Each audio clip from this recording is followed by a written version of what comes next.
All right. Hey, everybody. This is the Kim McVicker podcast. Today, my guest is I'm Susan Rice, and I am a longtime stand-up comedian.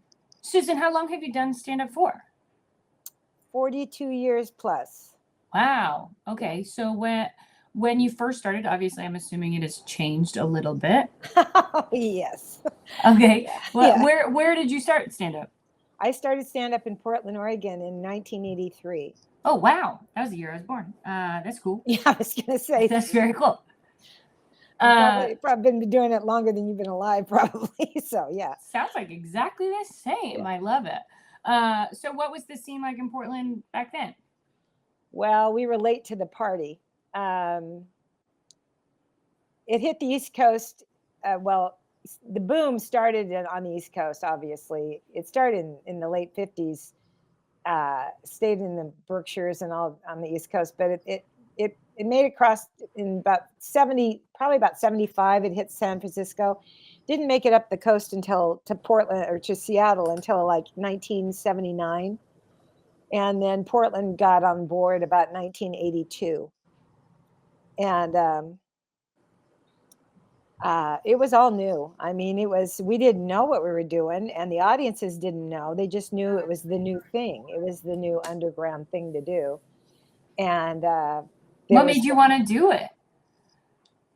well, I'd been a professional actress prior to that for about 9 years, and I was writing a one woman show, and I needed someplace to work material and had no idea where I could work my material. And there was an open mic, and I didn't know what an open mic was, but I got there, and it was a bunch of people doing stand up in this little tiny 30-seat bar, and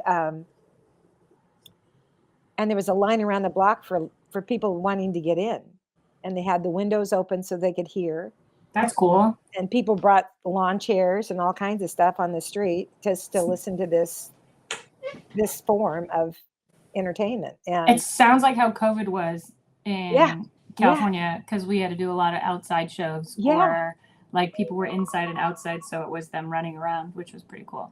It's very much like that when it happened. And I got up and told a story and went, oh, I mean, I'd always loved stand up. I mean, used to sneak down the hall every night to watch the Jack Parr show and the Johnny Carson show and Mhm. the Tonight Show, and watch all the comics. I loved Jonathan Winters. I loved Toady Fields. Uh, I loved Mel Brooks. I mean, I just anything that was funny, I was there. So it I had done a lot of comedy prior That's to that. cool. Yeah. So doing it for so long, last night I just did a show and a bunch of people were kind of talking about how they get out of their rut. When comics do stand up for so long, there's phases of Oh yeah. I have all this material, I have all this new stuff I want to try, and then there's sometimes like a nothing.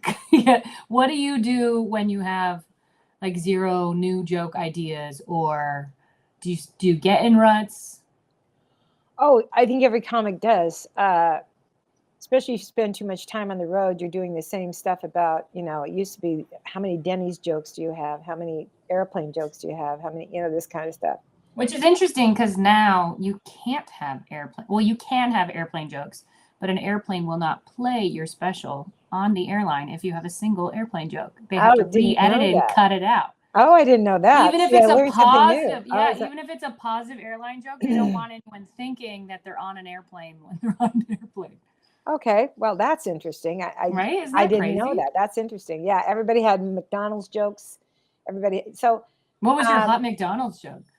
I didn't have one. Okay. I had one about losing my best friend's kid in Playland, but uh, I I think, and I brought that back now. I don't think That's you fun. know. Isn't that fun though? You can bring things back and just rewrite them or whatever. Yeah. Oh God, as I've gotten older, it's been real important to have to go home. I'm so glad I saved some of these notebooks, because I don't remember a lot of stuff, and I watched some old tapes and went, damn, that's a great joke. Why don't I, why am I doing that? Why don't, it works with this.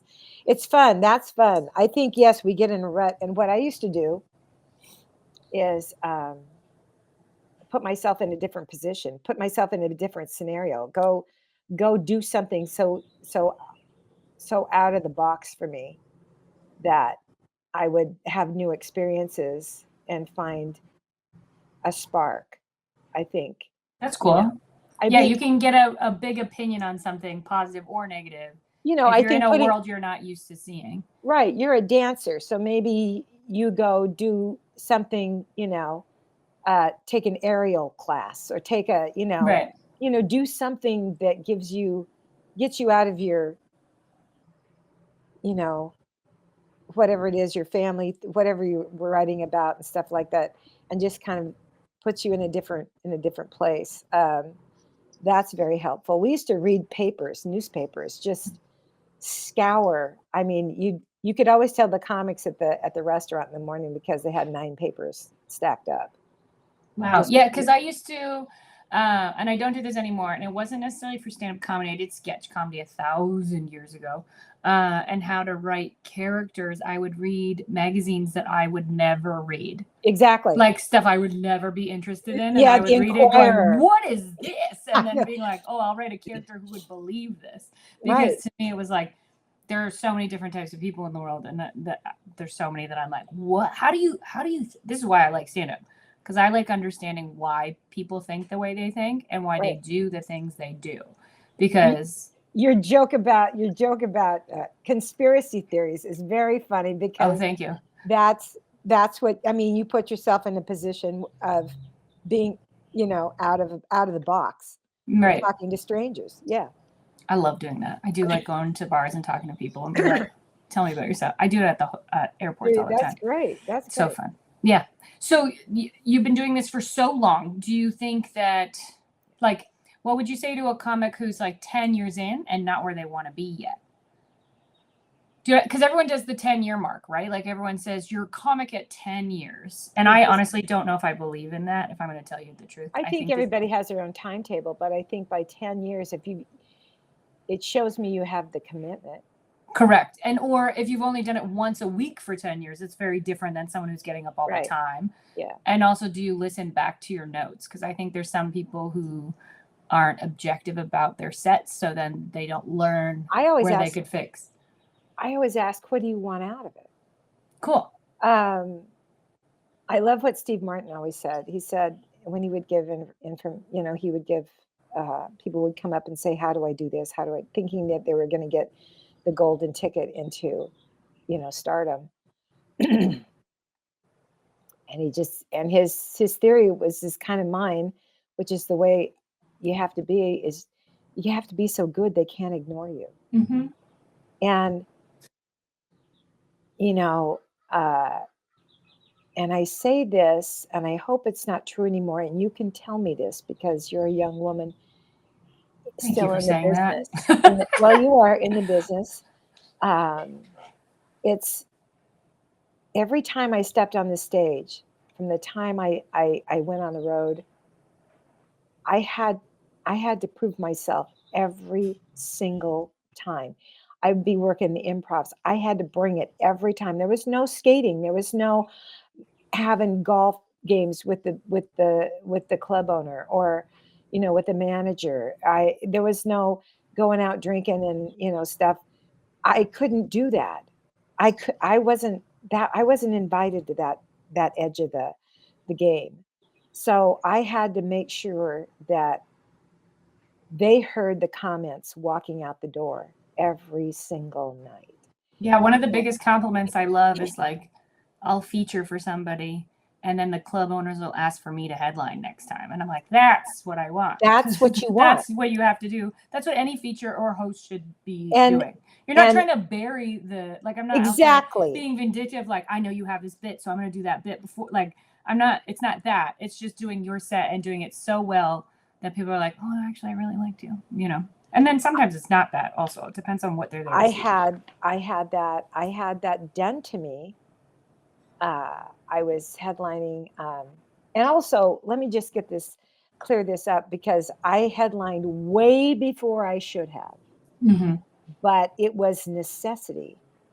And it wasn't my necessity. It was the fact that there was so much demand for stand up and so few comics. That's the truth. And There now it's the was, opposite. oh, it's Now the the young opposite people now. coming in are headlining before.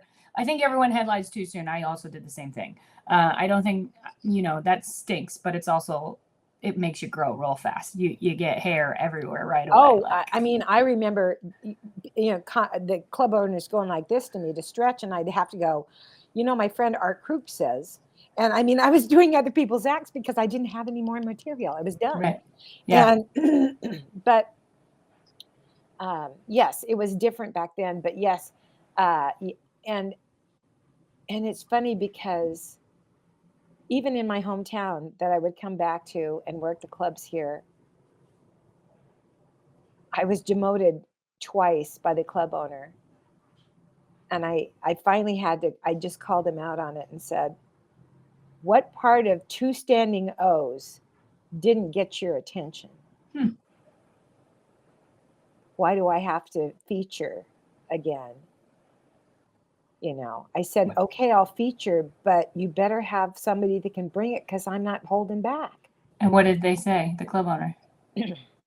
He apologized after Good. the first show and switched us. Good. I won't tell you the comic because you know who it is, and he's a big star now. But the deal is, But he knows. He's out there. He's listening. He knows. but he's a wonderful comic, and Of course. he just wasn't ready to headline and to follow somebody that had been doing it for as long as I had. But anyway, I mean, but I think trial by fire is. I had that opportunity. I don't think your generation had the opportunities that we had. We moved fast because we were working every night, every flipping night we were working. And we did that. I did that for 20 years.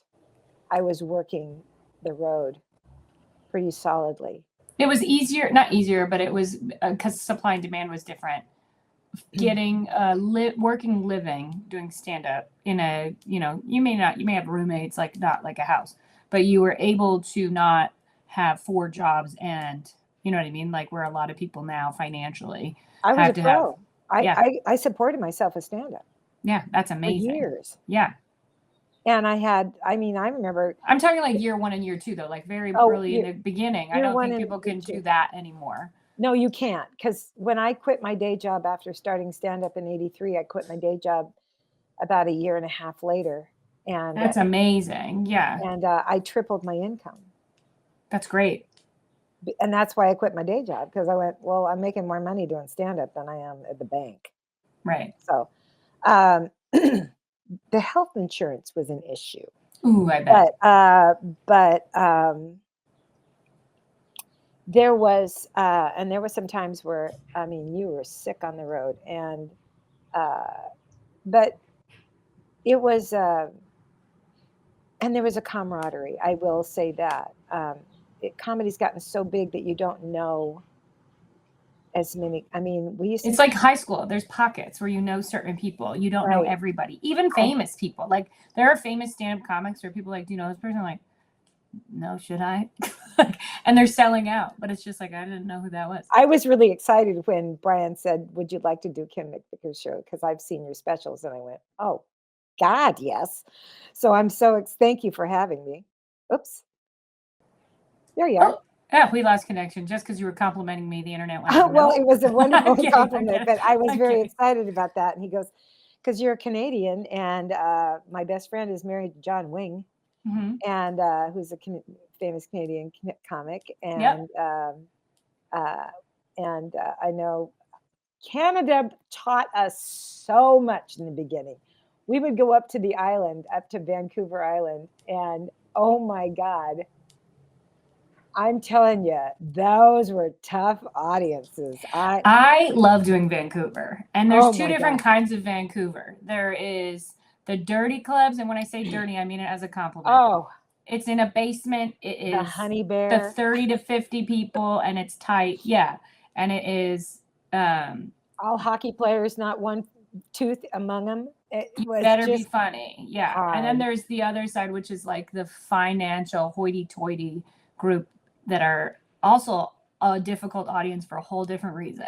It's just like you're allowed to laugh. Like I did a show in Vancouver last year, and it was in a theater. And one of the women, because I had a camera set on the audience for my set, not on them. I'm not like a gotcha comic. But I got to see them walking in because it's just like you could see it on your phone. And this woman asked the usher if she was going to get wet. And I was like, what? And then I came out and I had to ask her. I was like, what did you think stand up was? Like, you thought I was going to squirt you with water? Like, what? She's like, I've never been to a show. I don't know. She's probably she probably went to Gallagher. Yeah, that's which you never want to follow that act on stage the next week because you'll ruin your shoes. But yeah, it's Canada taught me so much. We were up in Comox one time, and they put this club. They made a club out of an old skate arena, and it was a dance club kind of a thing. And the band had been on, and then they brought the comics on. And above the arena, they had suspended a whole intact Calistoga wagon. And you were working in the round, which was ridiculous. And there was a smattering of people. But if they hated you, they yelled, "Drop the wagon."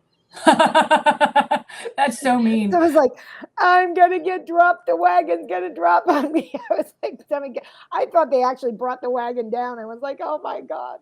That's so funny. It was so crazy. And yeah, people think Canadians are nice. No. Well, Canadians they are nice. I did the International Women's Week up there, and I did 3 different theaters, and they were wonderful audiences. And I almost didn't want to leave because I got out of the country on the 10th of March, 2020. Oh, yeah. And they closed the border 2 days later. To pick a place. Yeah, pick a place. You're staying there. Yeah. Barely got across the border. So, and I was kind of sorry I didn't stay. But anyway, compared to what we had. But yes,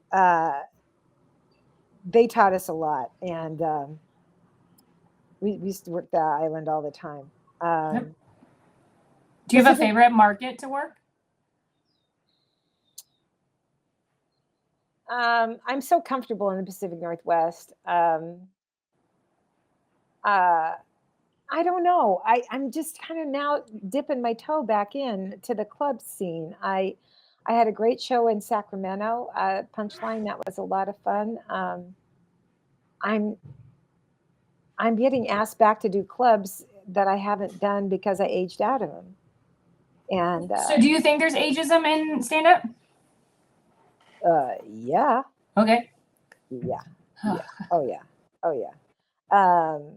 And which is interesting because I have a helium in my town, and I've only been asked to work once for them, and they've only asked me to feature. So to me, this is the crazy thing about the ageism thing with certain clubs in certain areas. Stand-up is a date night. It's usually $100 by the end of it, and like a low end financially. Yeah. Like if the tickets are $20, you're still buying 3 items. It's $40 then for the 2 tickets. And then you're spending another $50 on drinks because each drink is $10, right? So it's like $100 night. Exactly. What 21-year-olds have that kind of thing to throw away I mean, there are definitely some, don't get me wrong. But from like a marketable financial thing, it doesn't make sense. No, it doesn't. No, it doesn't. And I mean, I don't know how they do it either. But Portland has a really strong scene. And, yeah. And I thank the comics for doing it because they're inventive. And Helium has just now opened a new room for the interim comics. Like, I don't know how it's working because I haven't, but they have a new room, a secondary room that is supposed to be really great. And I think it's not as expensive but they do hire out of town acts to come in and headline it. Oh, And that's nice. so it's it's a smaller room, and they get to look at them. Portland is one of their best clubs. I think I think that that's some of the things people don't know comics as well. Like when they're 5 years in or so, and then they think they should start headlining. Which I mean, if you've got the material, I'm not against it. But I don't think they realize the deals that clubs have to offer. You have to fill the room.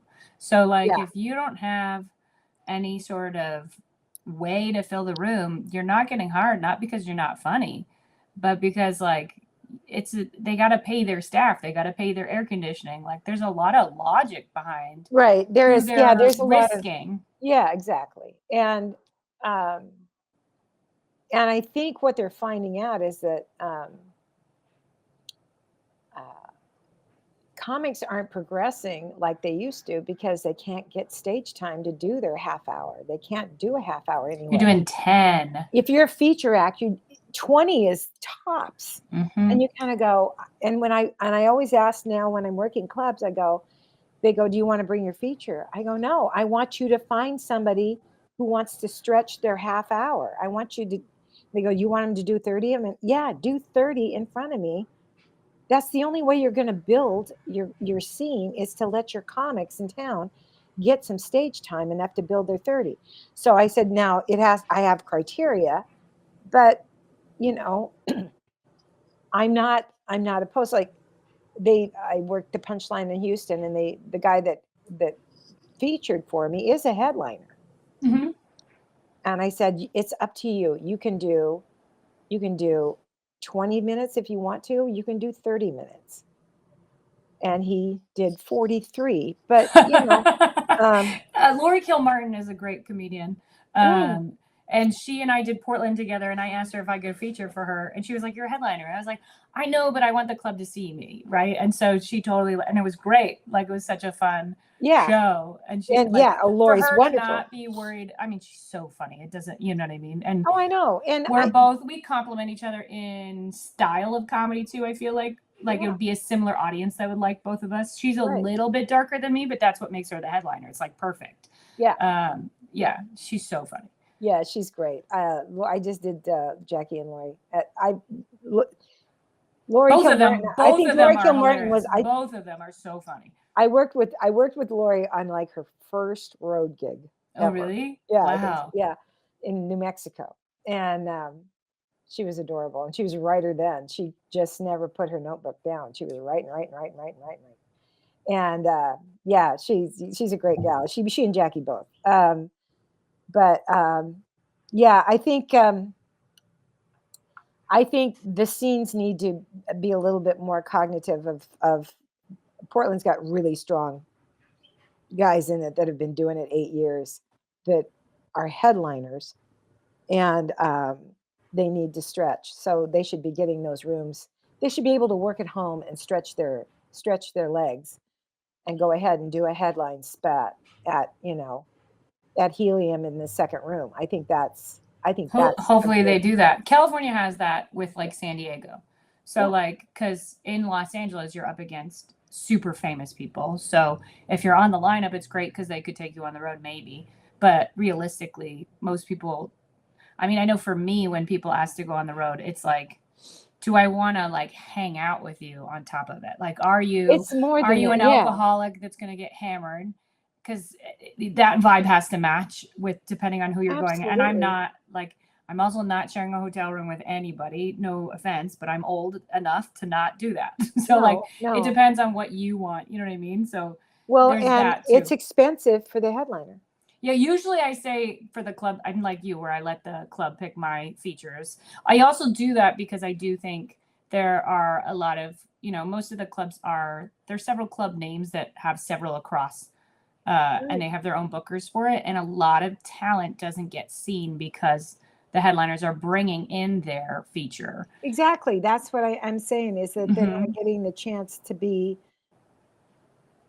To shine gain, the way that they should, and to stretch their act, and to see how that half hour is working out. yeah, because You know. 10 minutes is way easier than 30. Well, yeah, and you can't just keep doing. You have to be able to string an act together. I mean, Mm-hmm. it doesn't. or the way that I do it now, I just pray to God I remember what the hell I was going to say. But I bring my notebook up still, and I'm just like, you know what? And even in my specials now, I shame started. on you. I'm the worst. Oh I'm the worst. my I've goodness been starting sakes. writing notes on the stools on specials when I tape. Like I'm like, you know what? I need a notebook, and you know what? This stool will be great. And I keep all my stools. Oh, I have them right behind me with all the set lists on them, so that I have.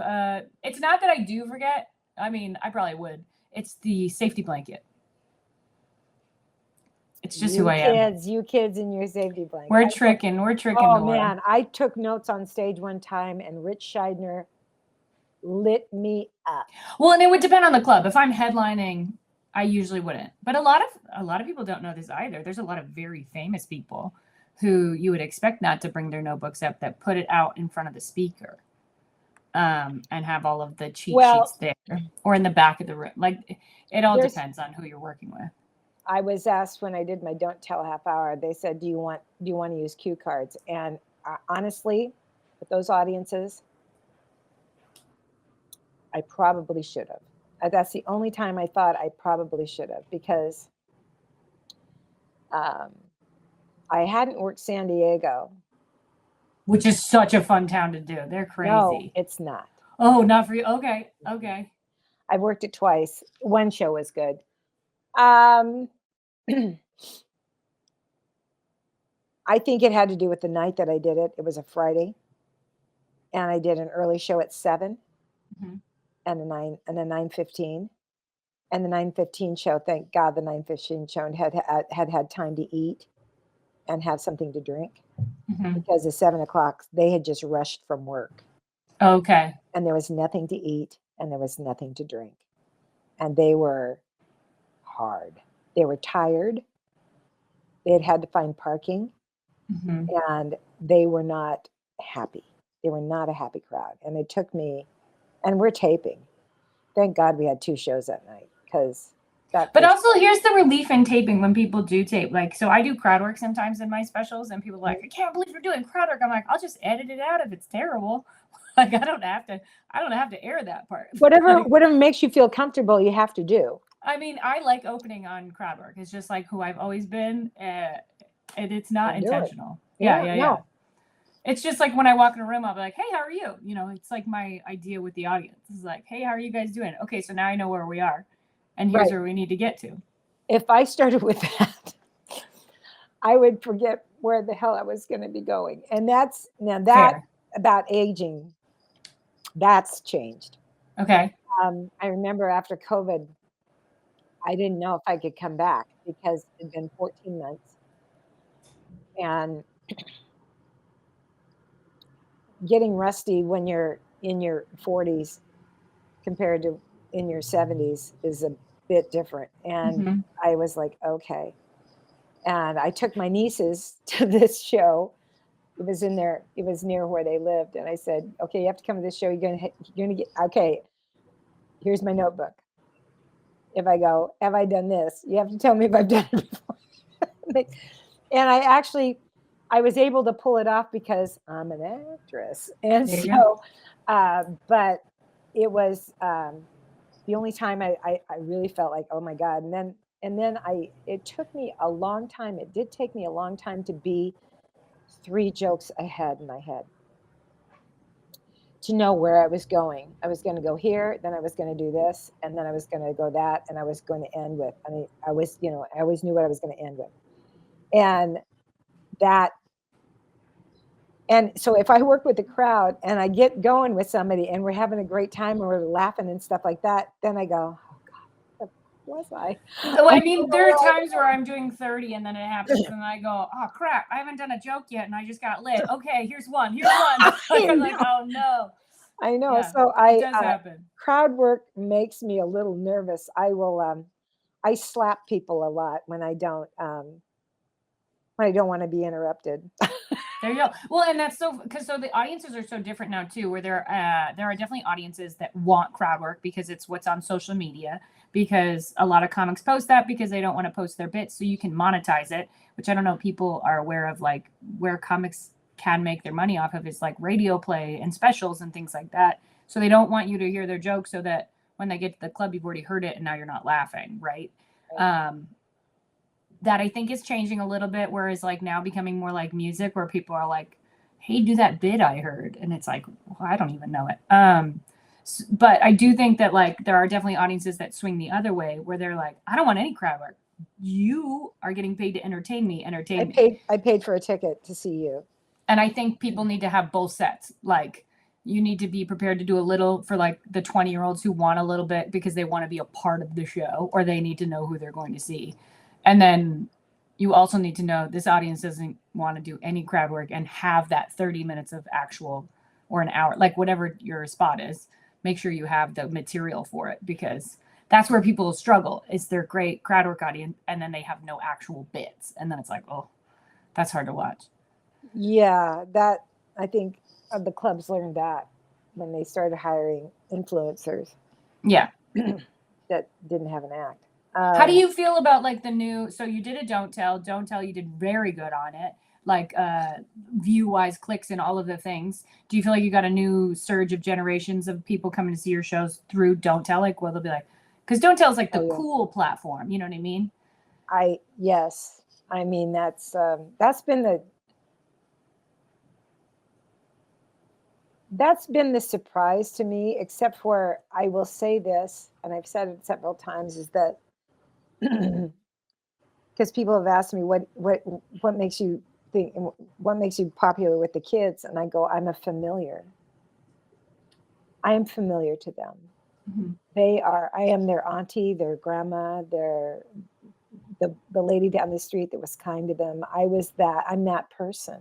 Mm-hmm. I'm that teacher that they loved. I'm that, and they want to hug me. They come and ask for hugs. And are you okay with that? Should we just set the rules I straight? am, Okay. because they ask me. Okay. They ask, may I have a hug? My generation just comes in.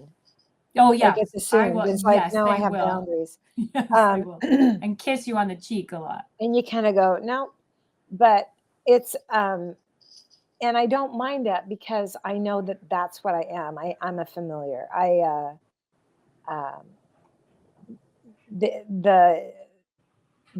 guess they're not email. The messages I've gotten on socials from young people just blow me away because I remind them of somebody, and they thank me, and they, and I'm surprised at how many people come out. Now I still have a lot of older people that come out because one of the greatest joys I got when this first started hitting was the emails from my generation saying, thank you for representing the fact that we're not dead. Yeah. That we're still here and we're still voting and we're still vital and we're still, and that makes me tear up because, we're having to fight the same battles that we fought in our 20s. And it's not, we feel like we've just let everybody down. And the women that feel that strongly about, women's autonomy and women's rights and voting and stuff like that, we're not invisible. No. We're strong. And you didn't let anybody down. The boomers made a lot of mistakes, but every generation has. But we, and I loved Virginia Jones said this yesterday on her podcast, and I thought this is exact. She goes, the boomers taught us to question authorities, and then they told us how to monetize it. And I went, oh my God, that is so true. Yeah. And I went, that's where we failed. We failed to say, you have to, what we want you to do is stand up and be heard. And, but anyway, it was, that's my generation is, I get a lot of requests to do retirement places and stuff like that. And I'll do them because I like them. I mean, I like these people. I don't mind performing for, but I like doing older crowds personally than my age. And people are always, and I do curse a good amount. I'm trying to curse less, but it's just in my nature. And so I'll say like the P I've earned word. it. Have you I also don't care. Yeah. Have you earned your language? But also it's a part of the it makes sense in the joke. I promise it's the right word. You know, like that kind of thing. Exactly. It's not But people will be like, gratuitous. you can't say that word at like when the audience is older. And I'm like, you don't think they've heard it? They went through so much. Like I know. they're the last people to get mad at what I say. Like I laugh when I work with young comics who, especially in town when I'll do a show and all my gals will come out, and they'll walk in and they'll go, oh, there's so many gray hairs out there.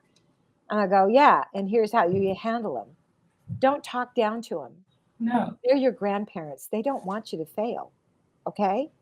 Just go up there, be honest with them, be authentic, and don't talk down to them. And invariably they talk down to them. And so they just shut up. They don't heckle them. They don't do anything. They just don't laugh. Right. And that's the worst thing you could do to a comic, which like for anybody who does want to actually hate somebody, not like physically, but like if you don't like a comic, just don't laugh. Don't laugh. If you do that, you're going to screw them more than if you try to poke the bear and do like a heckle. You poke the bear, they're going to come out alive. They're going to come out ahead because they have a mic. Yeah, they're the louder person. Or you're going to get kicked out. Yeah, exactly. But it just, When you say talk down, is there like a specific thing that you think people do? Because I think. Oh, because you guys are old, you don't get that reference. Oh, they'll say that sentence. Oh, yeah. Huh. Oh, yeah, because they use a different verbiage. Yeah, we know what cocksucker See, means. I don't even think to me, that's a comic doing bad stand-up because I don't like it when any room, any age, any demographic, if your bit doesn't work, it's your fault. You either delivered it wrong or you didn't write it enough for everybody. There's no like, this is your fault. No. They paid to see you. It's your fault. Like, you got to be like, oh, my bad. I'll fix that. Like, well, I am a little guilty of it because I've written a bit. I brought back a bit about a cartoon character. Okay. And the punchline is Wile E. Coyote. And either you get it or you don't. And but you know that as a comic. So I know that Gen Zs don't know who Wile E. Coyote is.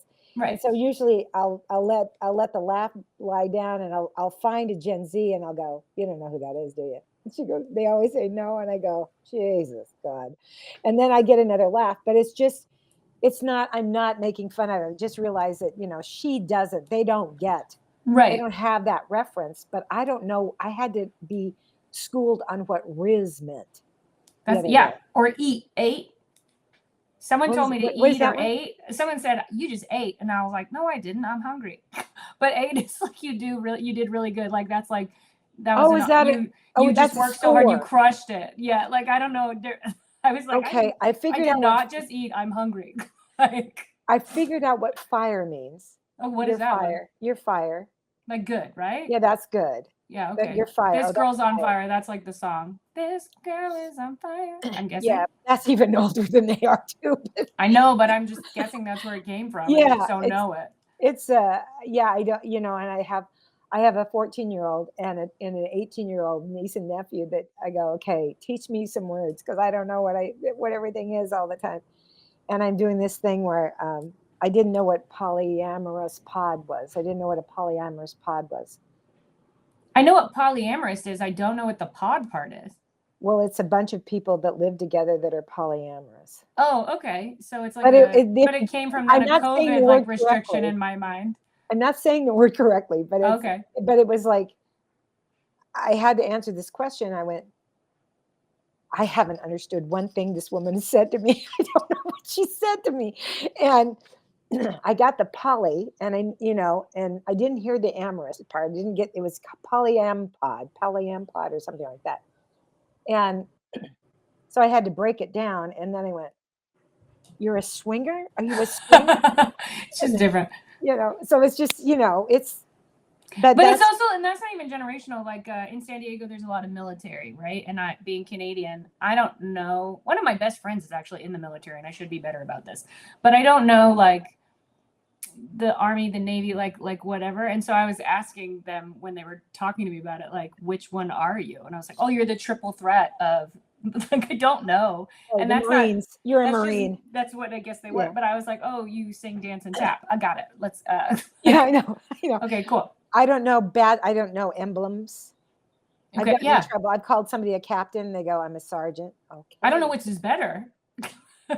Captain. Okay. But yeah, I don't know. It's all very, yeah. But it's the new, there's a slang for what the speech is now. And I have to look that up.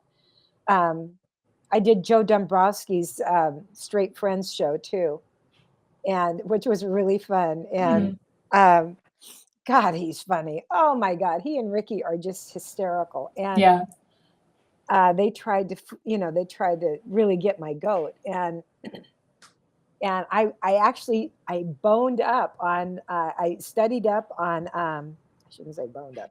I I studied think up. you're fine with that word. I I studied know up what that on. means. I studied up That's on generationally, any generation on got that one. if gay vernacular had changed, if there was different slang now than what I knew, and so I had mentioned that to Kyle Kinane, and Kyle told him, he goes, Susan's been studying, and so they started playing with me on stage, going, "What did you learn?" And I go, and I found this word that I didn't know what it meant, romanica or something like that. He goes, "Oh, that's a guy that wants to," anyway, I didn't know what it was. And we had a good time with that. And,